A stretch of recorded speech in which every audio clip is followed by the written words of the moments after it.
Bismillahirrahmanirrahim. Assalamualaikum warahmatullahi wabarakatuh. Alhamdulillah rabbil alamin, wassalatu wassalamu ala asrafil anbiya wal mursalin wa ala alihi wa sahbihi rasulina ya jama'in, amma ba'du. Allahumma shalli ala sayyidina Muhammad wa ala ali sayyidina Muhammad. Yang kami hormati Ibu dosen Hepriza Juwita MPD selaku dosen pengampu dalam mata kuliah dasar-dasar dan pengembangan organisasi, dan yang saya banggakan teman-teman seperjuangan dan para pemirsa yang tengah menyaksikan video ini. Baiklah, di sini kami kelompok 5 akan mempresentasikan hasil diskusi kami mengenai pembahasan kasus nyata tentang siklus kehidupan organisasi, struktur organisasi, desain organisasi, dan efektivitas organisasi. Selamat menyaksikan. Pokok pembahasan pertama yaitu adalah siklus kehidupan organisasi.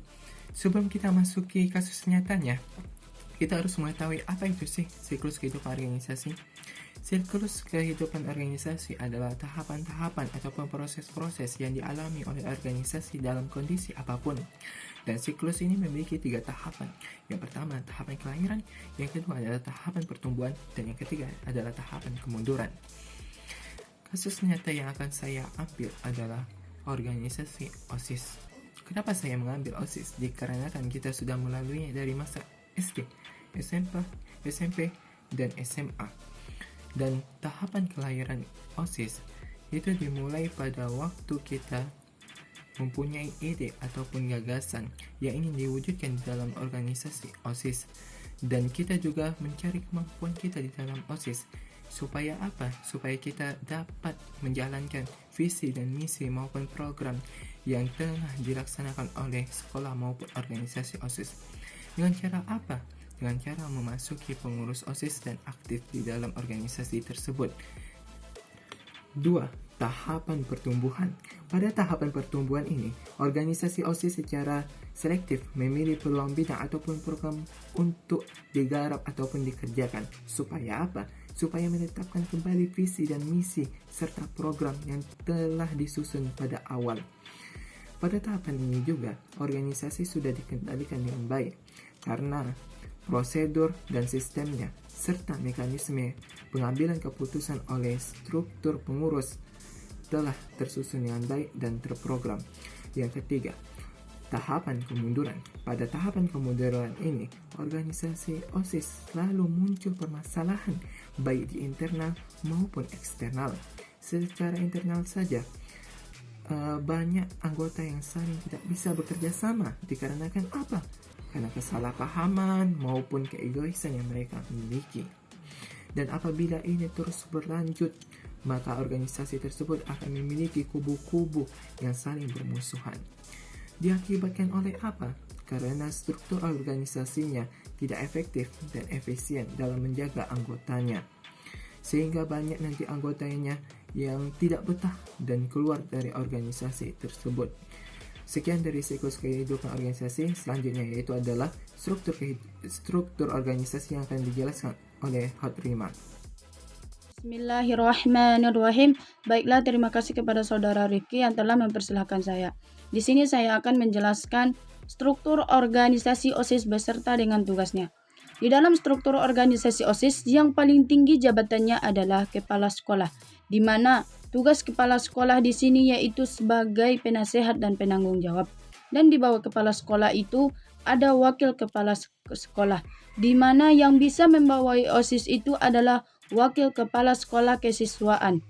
Dan wakil kepala sekolah inilah biasanya yang akan merangkap sebagai pembina OSIS. Dan di bawah pembina OSIS itu ada ketua OSIS, di mana fungsinya itu sebagai pemimpin organisasi serta yang akan bertanggung jawab pada semua yang terjadi di dalam organisasi. Adapun tugas dari ketua OSIS, mari kita simak sama-sama, yaitu mengordinasi antar pengurus dan mengevaluasi setiap kegiatan, menyusun program kerja, serta yang akan bertanggung jawab kepada pembina OSIS. Dan di bawah ketua OSIS itu ada wakil ketua OSIS, di mana fungsi dari wakil ketua OSIS di sini yaitu sebagai pendamping ketua OSIS dalam memimpin organisasi.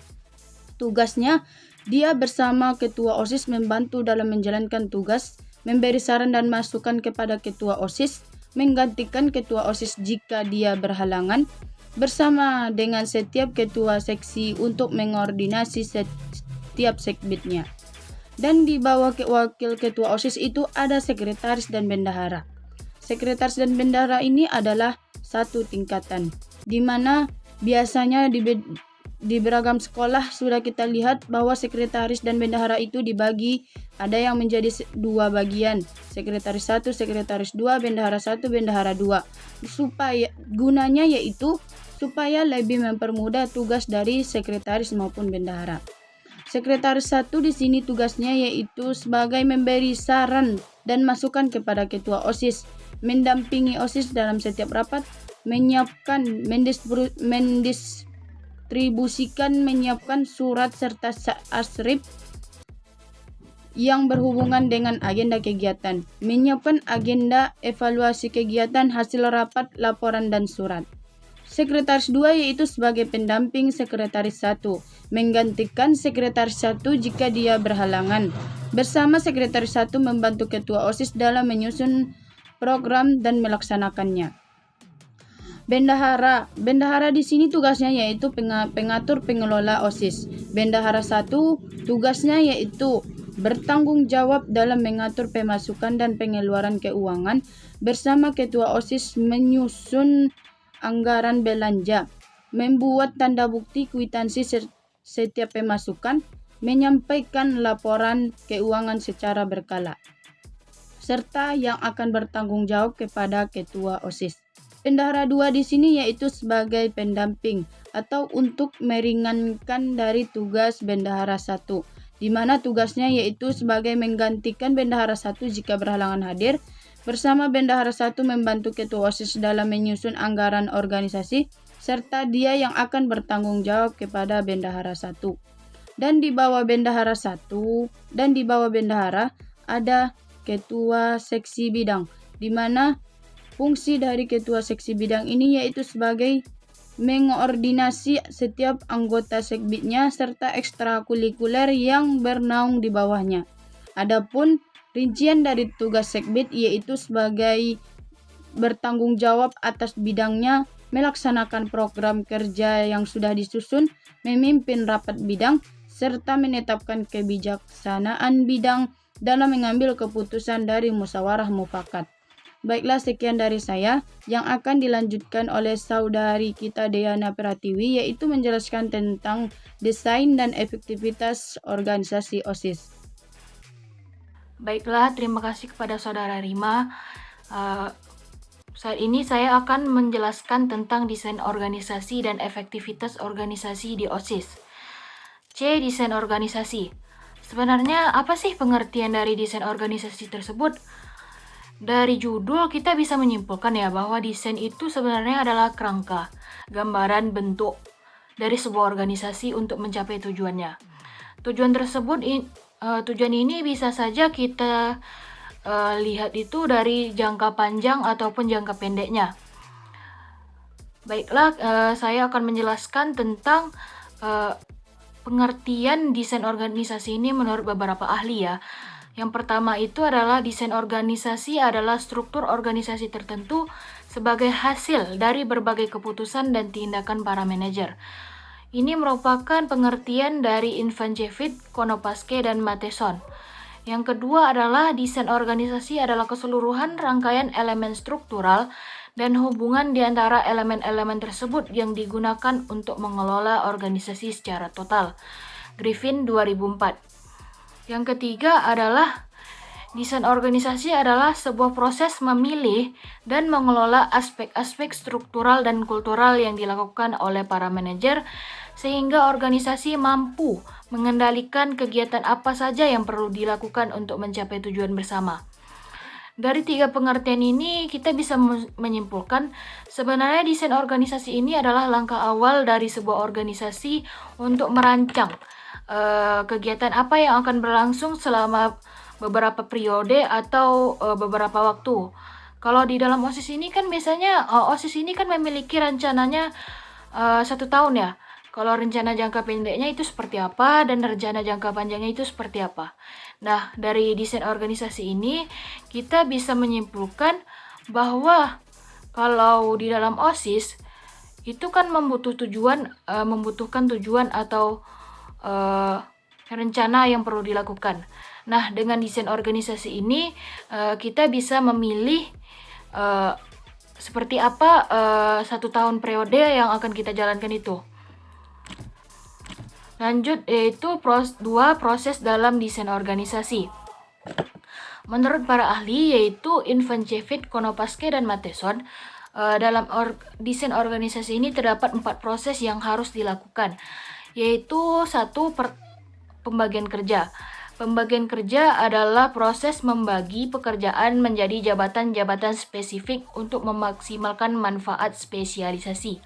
Kalau dalam organisasi OSIS, kita langsung ke contoh aja ya. Nah, kalau pembagian kerja itu seperti apa sih? Misalnya gini, kalau OSIS ini kan ada ketua OSIS, wakil ketua OSIS, sekretaris, bendahara, sekbid bidang keagamaan, bidang lapangan, olahraga, dan semacamnya. Nah, itu tuh kan mereka itu kan memiliki memiliki tugasnya masing-masing. Nah, kalau misalnya olahraga berarti mereka bekerja di bidang olahraga. Lalu yang kedua adalah departementalisasi. Departemen. Kalau departemen ini kan sebenarnya sama aja kayak divisi kan. Sama yang seperti saya sebutkan tadi, departemen ini di dalam OSIS itu ada divisi keagamaan, divisi acara, divisi olahraga, dan lain-lain. Yang keempat adalah rentang kendali. Rentang kendali adalah jumlah bawahan yang melapor kepada atasan. Nah, di sini nih misal gini, kita kan akan membuat acara ospek ya. Nah, acara ospek ini pasti butuh proposal nih. Yang bikin proposal itu kan biasanya adalah sekretaris kan. Nah, untuk hal-hal yang biasanya tidak diketahui oleh sekretaris itu biasanya kan akan menimbulkan diskusi kepada ketua OSIS ataupun anggota-anggota yang lainnya. Nah, dari sini kita akan melihat intensitasnya itu seperti apa. Seberapa kedekatan mereka dalam berdiskusi untuk memecahkan masalah ini. Jadi kan misalnya kalau ada masalah dalam proposal ini kan harus melapor dulu ke ketua OSIS yang sebagai atasannya atau mungkin ke pembina OSISnya. Model desain organisasi. Kalau model kita biasanya tahu kan, kalau model itu biasanya yang menjadi mekanisme formal pengelolaan suatu organisasi. Jadi model desain organisasi ini menunjukkan kerangka dan susunan perwujudan pola tetap hubungan-hubungan di antara fungsi-fungsi, bagian-bagian atau posisi-posisi maupun orang-orang yang menunjukkan kedudukan, tugas wewenang dan tanggung jawab yang berbeda-beda dalam suatu organisasi. Untuk model desain organisasi adalah yang pertama adalah desain organisasi mekanistik, yang kedua adalah desain organisasi organik, yang ketiga adalah organisasi birokratik. Yang keempat adalah desain organisasi sebagai modal awal perencanaan strategis. Salah satu peran seorang eksekutif dan manajer adalah merencanakan dan mengeksekusi strategi organisasi, termasuk menyusun desain organisasi. Nah, di sini maksudnya kita ini akan sebuah organisasi itu pasti memiliki strateginya untuk mencapai tujuannya. Nah, kira-kira di OSIS ini strategi dalam mencapai kegiatannya itu seperti apa? Misalnya nih, kalau dalam setiap akhir semester itu kan biasanya OSIS ini kan memiliki kegiatan seperti kelas meeting, bakti sosial, dan lain-lain. Kalau misalnya mereka ingin melakukan bakti sosial itu, kira-kira strategi organisasi mereka itu seperti apa agar tujuan yang mereka tercapai itu bisa benar-benar berpengaruh gitu. D. Efektivitas organisasi. Efek. Kalau efek kan kita udah tahu ya, efek itu sebenarnya adalah pengaruh. Jadi seberapa pengaruh si organisasi tersebut untuk mencapai tujuannya? Itu pengertian yang dapat kita simpulkan dari judulnya. Nah, di sini kita bisa dapat lihat menurut para ahli, yaitu salah satunya adalah Robin 1950, efektivitas organisasi adalah sejauh mana organisasi dapat mencapai berbagai sasaran, baik itu jangka pendek maupun jangka panjang yang telah ditetapkan. Di mana penetapan sasaran dan tujuan utama itu mencerminkan konstituen strategis, kepentingan subjektif penilai, dan tahap pertumbuhan organisasi. Dalam efektivitas organisasi, terdapat beberapa pendekatan-pendekatan. Yang pertama adalah pendekatan sasaran. Misalnya, dalam organisasi OSIS kan kita akan melakukan donasi bakti sosial untuk orang-orang yang ada di atau anak-anak yang ada di panti asuhan. Nah, sasaran kita untuk mencapai tujuan tersebut kan adalah para siswa dan guru. Nah, seperti apa sih pendekatan sasaran untuk mencapai hal tersebut? Misalnya kita dari organisasi OSIS ini akan mengadakan sosialisasi kepada para siswa dan guru untuk melakukan kegiatan bakti sosial tersebut.